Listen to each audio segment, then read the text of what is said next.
पंजाब दे विच हवा हुई बेहद खराब, खतरनाक पद्धर ते पहुंचा प्रदूषण। ज्यादातर इलाकों दे विच एयर क्वालिटी इंडेक्स 400 तो पार।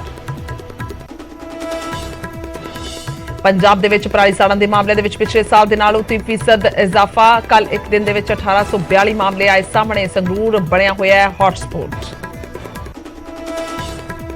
हरियाणा के सीएम के दावे ते भड़के पंजाब के खेतीबाड़ी मंत्री कुलदीप धालीवाल का चैलेंज। हरियाणा के मंत्री मेरे नाल करन दोवें सूबियां दा दौरा। मनोहर लाल ने कहा सी पंजाब के मुकाबले हरियाणा के विच 10% भी नहीं सड़ी पराली। पराली लई केंद्र दे वल्लों भेजियां मशीनां नूं लैके भी छिड़िया सियासी घमसान। बीजेपी बोली पंजाब सरकार ने नहीं वंडियां मशीनां ते केंद्र दे वल्लों भेजिया फंड। आप दा जवाब हुण तक आईयां मशीनां किसानां नूं वंडियां। पराली मामले दे विच सस्पेंड कीते अधिकारियों की बहाली की उठी मंग। यूनियन का दावा सस्पेंड कीते डॉक्टर भुपिंदर सिंह नूं एक दिन पहला ही किया गया सी सन्मानित। खेतां दे विच जाके अग बचाउंदे अधिकारियों की वीडियो भी कीती रिलीज।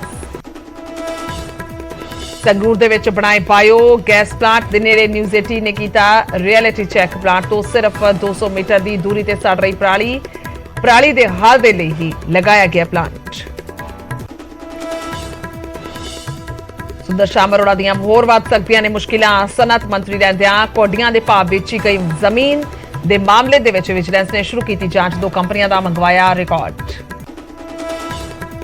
हरियाणा के 9 जिलों के पंचा सरपंचा की चोण के लिए वोटिंग जारी। अज रात ही आउणगे नतीजे। 11,000 तो ज्यादा पंचा सरपंचा की की जा रही चोण। जेलों के मोबाइल मिलने का सिलसिला जारी। फरीदकोट की जेल के फिर मिले 7 मोबाइल, 8 सिम ते 2 बैटरियां बरामद। विजिलेंस ने अमृतसर दे विच अपने ही इंस्पैक्टर नूं कीता गिरफ्तार। निगम दे विच काम करदे पति पत्नी के खिलाफ दर्ज मामले की कर रहा सी जांच। मंगे सन 5,000 रुपए। चंडीगढ़ की सुखना लेक दे विच 6 साल के बच्चे की लाश मिलण दे नाल फैली सनसनीनगर हालत दे विच मिली लाश। पुलिस बच्चे की शनाख्त करन दे विच जुटी। पंजाब हरियाणा हाई कोर्ट नूं मिले 10 नवे जज। अदालत दे विच हुण तक 66 जज। पहली बार महिला जजां की गिनती हुई 13। हुण ट्विटर ते ब्लू टिक लैण दे लई हर महीने देनी पवेगी $8 की फीस। शिकायत करने के लिए भी ढिली करनी पवेगी जेब। ट्विटर के नवे मालक एलन मस्क ने किया ऐलान।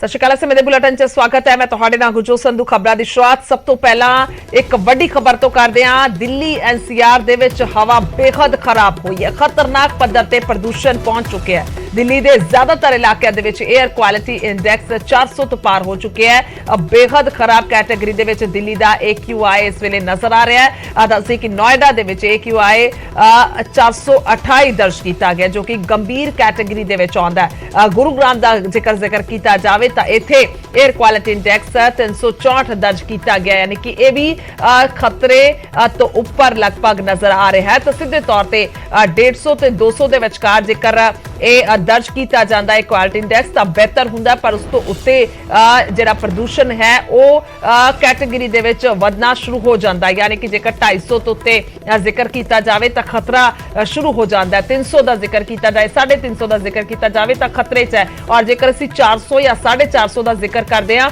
तो फिर बहुत ही ज्यादा खराब स्थिति मनी जाती है। तो यह एक बार दिखा रहे हैं तुहानूं प्रदूषण का मीटर की है। यानी कि एयर क्वालिटी इंडेक्स नूं जेकर असीं पैरामीटर दे हिसाब दे नाल देखते हैं तो की कुछ स्थिति है। सब तो पहला 0 ते चंगा है, 50 ते संतोषजनक है यानी कि सैटिस्फैक्शन है कि ठीक है। 100 ते जेकर जिक्र किया जाए तो मीडियम है। 200 के जिक्र किया जाए तो मतलब खराब श्रेणी दे विच आ चुके हैं। 300 बेहद खराब है और जेकर 400 का जिक्र करते हैं तो फिर बहुत ही खतरनाक यानी कि चिंताजनक स्थिति है। तो यह मीटर असीं दिखा रहे हैं कि किस तरीके दे नाल सानू जेकर असीं एयर क्वालिटी इंडेक्स का जिक्र किया जाए तो की कुछ है। अक्सर असीं वेखिया स्क्रीन जिहड़ियां ने वो लगियां हुंदियां ने और उत्थे दर्ज किया हुंदा है कि कितना इस वेले पॉल्यूशन या कह लीए AQI नजर आ रहा है। सुशील पांडे फोन लाइन ते ने साडे नाल। दिल्ली दे विच सुशील अगर बात की जाए तो बहुत ही स्थिति खराब है। लाइव मौजूद ने साडे नाल सुशील लाइव मौजूद ने सीधा उन्हां दा रुख करदे हां क्योंकि हालात किहो जे ने चिंताजनक है क्योंकि एक तस्वीर असी सवेरे भी देखी सी। सुशील, अगर बात की जाए तो इस समय क्या कुछ स्थिति है? सबसे बड़ी बात, हालांकि आप भी हमें मास्क में नजर आ रहे हैं क्योंकि इस समय जो स्थिति है शायद तो खुली हवा में सांस लेना बहुत ही मुश्किल हो रहा होगा। क्या कुछ आप महसूस कर पा रहे हैं? तो उससे हमें अंदाजा हो जाएगा कि अगर दिल्ली वासियों की बात की जाए तो क्या कुछ स्थिति होगी, नोएडा वासियों की बात की जाए तो। देखिए गुरजोत, अभी आप खुद ही जिक्र कर रही थी कि जिस तरह एयर क्वालिटी इंडेक्स 300 यानी कि 250 से ऊपर अगर क्रॉस करता है तो पोल्यूशन का जो लेवल है वो बहुत सीवियर स्टेज पर है। और इसीलिए ये एक बेहद चिंता का विषय दिल्ली, न केवल दिल्ली बल्कि एनसीआर, गुड़गांव, हरियाणा, इन तमाम जगहों पर बनी हुई है। चूंकि मास्क लगाना इसलिए बेहद आवश्यक है क्योंकि जिस तरह जो स्मॉग देखने को मिल रहा है गुरजोत, वो बहुत ही सीवियर स्थिति में है। पोल्यूशन, अगर वैज्ञानिकों की बात करें तो उनकी तरफ से ये कहा गया है कि जिस तरह दिल्ली की आबो हवा इस समय है, बिना मास्क के घर से नहीं निकलना चाहिए।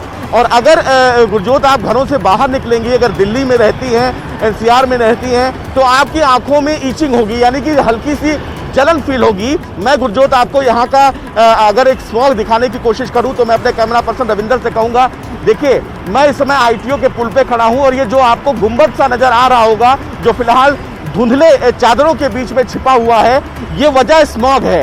इसकी वजह से कहीं ना कहीं एक प्रदूषण का एक बड़ा पैमाना जो है वो दिल्ली एनसीआर में देखने को मिल सकता है। और अमूमन गुरजोत ये हर जगह, पूरी दिल्ली एनसीआर की बात करें तो सफेद चादरों में ये लिपटा हुआ दिल्ली बहुत ही ज्यादा सीवियर स्थिति में स्मॉग के लेवल में है। वजह यह है कि लगातार जो प्रदूषण का स्तर है वो बढ़ रहा है, न केवल दिल्ली में बल्कि दिल्ली के आसपास के राज्यों में भी ये स्थिति बेहद भयानक है। नोएडा की बात करें, गाजियाबाद की बात करें, इन तमाम इलाकों में लगातार जो प्रदूषण का स्तर है वो बढ़ रहा है। हालांकि एक वजह यह भी बताई जा रही है कि पंजाब में जो पराली जलाई जा रही है उसकी वजह से जो वहाँ की हवाएं बहकर दिल्ली की तरफ आ रही हैं, उसकी वजह से प्रदूषण का जो स्तर है वो बढ़ रहा है। और न केवल ये इस बार है बल्कि कई साल से पराली एक बड़ी वजह बताई जा रही है, लेकिन इस पर भी स्टडी की जा रही है कि किस तरह पराली ना जलाने दिया जाए किसानों को और उनको इस दिशा में आगे बढ़ाया जाए कि उनकी जो पराली है सरकार उस पराली को ले ले। लेकिन प्रदूषण का जो असर गुरजोत दिल्ली एनसीआर में है वो बहुत ही खतरनाक स्थिति में है।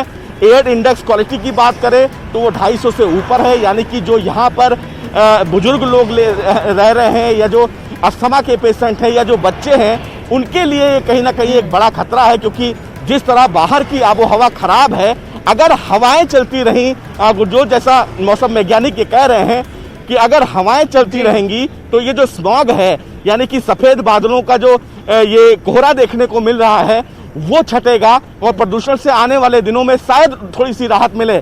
लेकिन अभी जो स्थिति है वो बहुत भयानक है, यानी कि एयर इंडेक्स क्वालिटी 300 से ऊपर है। चाहे आनंद विहार की बात करें, चाहे दिल्ली की बात करें, चाहे नोएडा की। आमतौर पर देखा है कि जब हम सैलानियों की बात करें, सैलानियों का मैं जिक्र इसलिए कर रही हूँ क्योंकि शिमला में जब बातचीत होती है सैलानी से तो उनका कहना होता है कि हम दिल्ली से आए हैं और इस समय वहां पे पॉल्यूशन बहुत ज्यादा है तो वहां से निकलने की सोची। तो एक तो ये जिक्र करेंगे कि आम लोग क्या कुछ कह रहे हैं, क्योंकि इसके बाद अभी स्थिति और गंभीर हो सकती है क्योंकि जिस तरह से आपने जिक्र किया हवाएं चलेंगी तब की बात है, लेकिन अभी और बढ़ेगा ये एयर क्वालिटी इंडेक्स और चिंताजनक हो सकता है। क्या कुछ इसके लिए और तैयारियां अगर हम सरकार की ओर से बात करें, क्योंकि अभी तो पंजाब में भी आम आदमी पार्टी की सरकार है और दिल्ली में भी हमेशा से जिक्र होता था कि पंजाब का धुआं, आपने भी जैसे जिक्र किया, दिल्ली में जाता है, तो इस बार क्या कुछ? जी देखिए, इस समय अगर दिल्ली सरकार की तैयारी की बात करें तो निश्चित रूप से दिल्ली सरकार ने प्रदूषण को रोकने के लिए लगातार तैयारियां जोरों पर कर रखी हैं। अगर जो हवाओं में जो धूल के कण हैं उनको रोकने के लिए हार्वेस्टिंग रेन वाटर जो है उसका प्रयोग किया जा रहा है। सड़कों पर तमाम गाड़ियां दौड़ रही हैं जो हवाओं में पानी की बौछारें कर रही हैं ताकि जो वहां पर पोल्यूशन के जो कण हैं उन पर रोक लगाया जाए।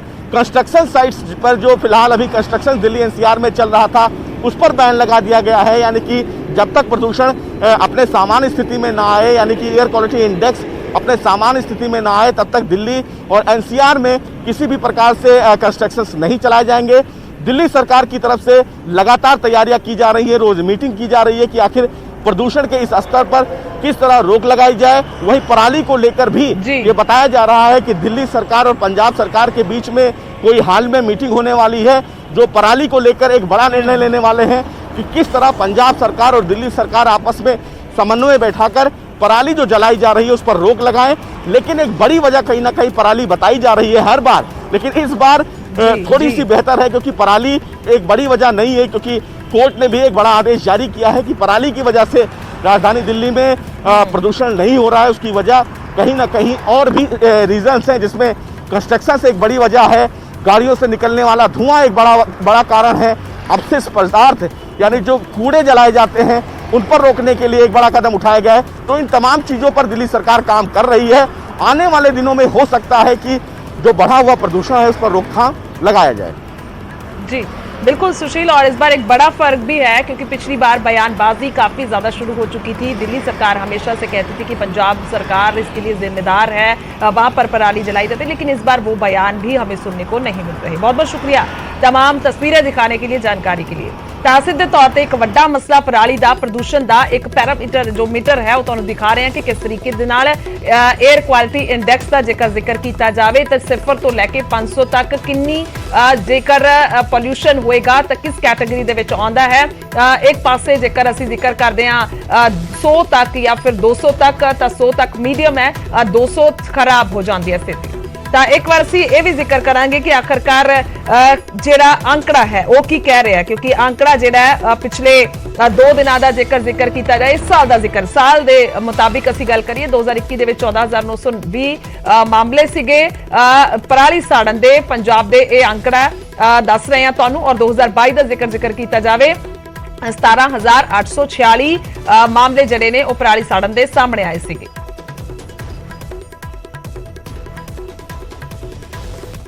ਵਿੱਚ ਪੰਜਾਬ ਦੀਆਂ ਜੇਲ੍ਹਾਂ ਵੀ ਨੇ। ਕਪੂਰਥਲਾ ਜੇਲ੍ਹ ਦੇ ਵਿੱਚੋਂ 10 ਮੋਬਾਈਲ ਫੋਨ ਬਰਾਮਦ ਹੋਏ ਨੇ। ਇੱਕ ਵੱਡੀ ਖਬਰ ਦਾ ਜ਼ਿਕਰ ਕਰ ਰਹੇ ਹਾਂ, 8 ਸਿਮ ਕਾਰਡ ਅਤੇ 3 ਬੈਟਰੀਆਂ ਬਰਾਮਦ ਹੋਈਆਂ ਨੇ। ਇਸ ਤੋਂ ਪਹਿਲਾਂ ਫਰੀਦਕੋਟ ਜੇਲ੍ਹ ਦੇ ਵਿੱਚੋਂ ਵੀ ਬਰਾਮਦਗੀ ਨੂੰ ਲੈ ਕੇ ਖਬਰ ਸੀ, ਪਰ ਹੁਣ ਕਪੂਰਥਲਾ ਜੇਲ੍ਹ ਤੋਂ ਵੀ ਖਬਰ ਆ ਰਹੀ ਹੈ। ਬੈਰਕਾ ਦੀ ਤਲਾਸ਼ੀ ਦੇ ਦੌਰਾਨ ਇਹ ਬਰਾਮਦਗੀ ਹੋਈ ਹੈ। 8 ਹਵਾਲਾਤੀਆਂ ਦੇ ਖਿਲਾਫ ਮਾਮਲਾ ਵੀ ਦਰਜ ਕੀਤਾ ਜਾ ਚੁੱਕਿਆ, ਯਾਨੀ ਕਿ ਕਦਮ ਵੱਧ ਕੇ ਸਰਕਾਰ ਦੇ ਵੱਲੋਂ ਹੁਣ ਇਹ ਕਿਹਾ ਗਿਆ ਹੈ ਕਿ ਜੇਕਰ ਮੋਬਾਈਲ ਮਿਲਦੇ ਨੇ ਤਾਂ ਫਿਰ ਮਾਮਲਾ ਵੀ ਦਰਜ ਹੋਵੇ, ਅੱਗੇ ਕਾਰਵਾਈ ਵੀ ਹੋਵੇ, ਤਾਂ ਕਿ ਅੱਗੇ ਤੋਂ ਅਜਿਹੀ ਗਲਤੀ ਜੋ ਹੈ ਜਾਣਬੁੱਝ ਕੇ ਜੋ ਕੀਤੀ ਜਾਂਦੀ ਹੈ ਨਾ ਕੀਤੀ ਜਾਵੇ। ਤਾਂ ਹੁਣ ਕਪੂਰਥਲਾ ਜੇਲ੍ਹ ਦੇ ਵਿੱਚੋਂ 10 ਮੋਬਾਈਲ ਫੋਨਾਂ ਦੀ ਬਰਾਮਦਗੀ ਹੋਈ ਹੈ, 8 ਸਿਮ ਕਾਰਡ ਨੇ ਔਰ 3 ਬੈਟਰੀਆਂ ਬਰਾਮਦ ਹੋਈਆਂ ਨੇ। ਉਥੇ ਫਰੀਦਕੋਟ ਦੀ ਜੇਲ੍ਹ ਦੇ ਵਿੱਚੋਂ ਵੀ 7 ਮੋਬਾਈਲ ਫੋਨ ਮਿਲੇ ਨੇ, 8 ਸਿਮ ਅਤੇ 2 ਬੈਟਰੀਆਂ ਬਰਾਮਦ ਹੋਈਆਂ ਨੇ। 3 ਹਵਾਲਾਤੀਆਂ ਤੇ ਇੱਥੇ ਵੀ ਮਾਮਲਾ ਦਰਜ ਕੀਤਾ ਗਿਆ, ਅਣਪਛਾਤਿਆਂ ਤੇ ਵੀ ਮਾਮਲਾ ਦਰਜ ਕੀਤਾ ਗਿਆ। ਤਾਂ ਜੇਲ੍ਹ ਦੇ ਵਿੱਚੋਂ ਮੋਬਾਈਲ ਮਿਲਣ ਦਾ ਸਿਲਸਿਲਾ ਲਗਾਤਾਰ ਜਾਰੀ ਹੈ। ਤਾਂ ਫਰੀਦਕੋਟ ਦੀ ਜੇਲ੍ਹ ਦੇ ਵਿੱਚੋਂ ਵੀ 7 ਮੋਬਾਈਲ ਫੋਨ ਬਰਾਮਦ ਹੋਏ ਨੇ। ਉਧਰ ਕਪੂਰਥਲਾ ਦੇ ਵਿੱਚ ਗੁਰਦੁਆਰਾ ਸਾਹਿਬ ਦੇ ਵਿੱਚ ਚੋਰੀ ਨੂੰ ਲੈ ਕੇ ਖਬਰ ਹੈ। ਪਿੰਡ ਜੈਦ ਦੇ ਗੁਰਦੁਆਰਾ ਦੇ ਵਿੱਚ ਚੋਰੀ ਹੋਈ ਹੈ। ਰਾਤ ਕਰੀਬ 2 ਵਜੇ ਦੀ ਇਹ ਘਟਨਾ ਦੱਸੀ ਜਾ ਰਹੀ ਹੈ, ਜਦੋਂ ਗੋਲਕ ਹੀ ਚੋਰੀ ਕਰ ਲਏ ਗਏ। ਪੈਸੇ ਕੱਢ ਕੇ ਖੇਤਾਂ ਦੇ ਵਿੱਚ ਗੋਲਕ ਨੂੰ ਸੁੱਟ ਦਿੱਤਾ ਗਿਆ, ਯਾਨੀ ਕਿ ਚੋਰ ਗੋਲਕ ਹੀ ਚੁੱਕ ਕੇ ਲੈ ਗਏ। ਪੈਸੇ ਉਸ ਦੇ ਵਿੱਚੋਂ ਕੱਢਣ ਦੀ ਬਜਾਏ ਜੋ ਲੋਕਾਂ ਦੇ ਵੱਲੋਂ ਸੰਗਤ ਦੇ ਵੱਲੋਂ ਚੜਾਇਆ ਜਾਂਦਾ ਹੈ ਉਹ ਕੱਢਣ ਦੀ ਬਜਾਏ ਗੋਲਕ ਚੁੱਕ ਲੈ ਗਏ। ਉਸ ਤੋਂ ਬਾਅਦ ਖੇਤਾਂ ਵਿੱਚ ਛੱਡ ਕੇ ਚਲੇ ਗਏ। ਤਸਵੀਰ ਵੀ ਸੀਸੀਟੀਵੀ 'ਚ ਕੈਦ ਹੋਈ ਹੈ। ਸਿੱਧੇ ਤੌਰ ਤੇ ਵੇਖਿਆ ਜਾ ਸਕਦਾ ਹੈ ਕਿਵੇਂ ਇਹ 2 ਜਣੇ ਨਜ਼ਰ ਆ ਰਹੇ ਨੇ ਤਸਵੀਰਾਂ ਦੇ ਵਿੱਚ, ਕਿਉਂਕਿ ਵਜ਼ਨ ਹੁੰਦਾ ਹੈ ਗੋਲਕ ਦੇ ਵਿੱਚ। ਤਾਂ 2 ਜਣੇ ਜਿਹੜੇ ਨੇ ਉਸ ਨੂੰ ਚੁੱਕ ਕੇ ਲੈ ਕੇ ਜਾ ਰਹੇ ਨੇ। ਸੀਸੀਟੀਵੀ ਦੇ ਵਿੱਚ ਦੱਸਦੀ ਹੈ ਕਿ ਚੋਰ ਦੀਆਂ ਤਸਵੀਰਾਂ ਜਿਹੜੀਆਂ ਨੇ ਉਹ ਕੈਦ ਹੋ ਗਈਆਂ ਨੇ। ਤਾਂ ਇਹ ਚੋਰ ਹੈ, ਇੱਕ ਚੋਰ ਦੇ ਵੱਲੋਂ ਹੀ ਇਹ ਚੋਰੀ ਕੀਤੀ ਗਈ ਹੈ। ਤਸਵੀਰ ਸਾਫ਼ ਤੌਰ ਤੇ ਦਰੁਸਤ ਕਰ ਦਈਏ ਜਾਣਕਾਰੀ, ਇੱਕ ਚੋਰ ਹੀ ਤਸਵੀਰ ਦੇ ਵਿੱਚ ਨਜ਼ਰ ਆ ਰਿਹਾ ਕਿ ਕਿਸ ਤਰੀਕੇ ਦੇ ਨਾਲ ਇਹ ਚੋਰੀ ਦੀ ਵਾਰਦਾਤ ਨੂੰ ਅੰਜਾਮ ਦਿੱਤਾ ਗਿਆ।